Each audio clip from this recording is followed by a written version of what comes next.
वहीं यूपी के प्रयागराज में शंकराचार्य स्वामी अविमुक्तेश्वरानंद का अनशन जारी है। 10 दिन से ज्यादा हो चुके हैं, लेकिन अविमुक्तेश्वरानंद अपनी मांग पर अड़े हुए हैं। स्वामी अविमुक्तेश्वरानंद की मांग है कि पुलिस और प्रशासन उन्हें पूरे प्रोटोकॉल के साथ संगम तक लेकर गंगा स्नान कराए, लेकिन ऐसा हुआ नहीं और मामले पर अब सियासी पारा चढ़ता ही जा रहा है।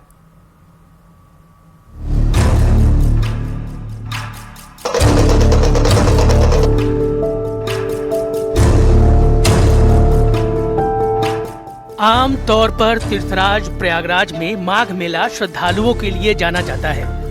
लोग माघ मेले में संगम पहुंचकर डुबकी लगाते हैं क्योंकि इस स्नान का बहुत महत्व होता है। लेकिन इस बार का माघ मेला शंकराचार्य स्वामी अविमुक्तेश्वरानंद की वजह से चर्चा में है। मौनी अमावस्या के स्नान के दिन शंकराचार्य और प्रशासन के बीच जो मतभेद हुआ वो लगातार बढ़ता गया। शंकराचार्य स्वामी अविमुक्तेश्वरानंद अपने शिविर के बाहर अनशन पर बैठे रहे।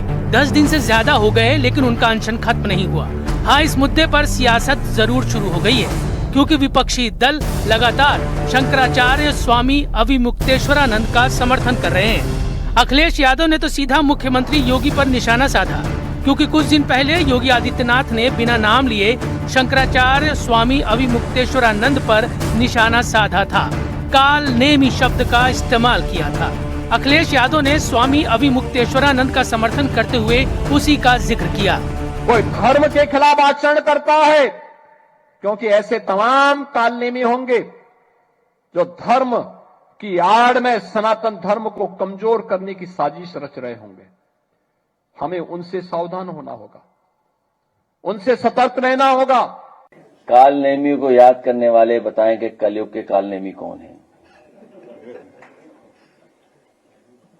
काल नेमी ही काल बनकर के इनके आएगा। एक तरफ अखिलेश यादव और स्वामी अविमुक्तेश्वरानंद ने मुख्यमंत्री पर उंगली उठाई, तो दूसरी ओर यूपी के मुख्यमंत्री केशव प्रसाद मौर्य ने स्वामी अविमुक्तेश्वरानंद पर अपना रुख नर्म रखा।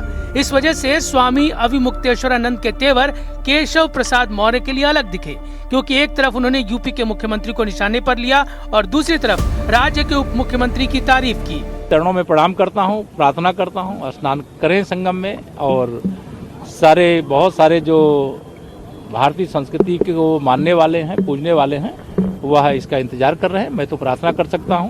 भाई बयान उन्होंने अपने हृदय की प्रेरणा पर दे दिया होगा, जो उनको लगा होगा, उन्होंने सोचा होगा कि मेरा हृदय ये कह रहा है, वो मैं बोल देता हूँ।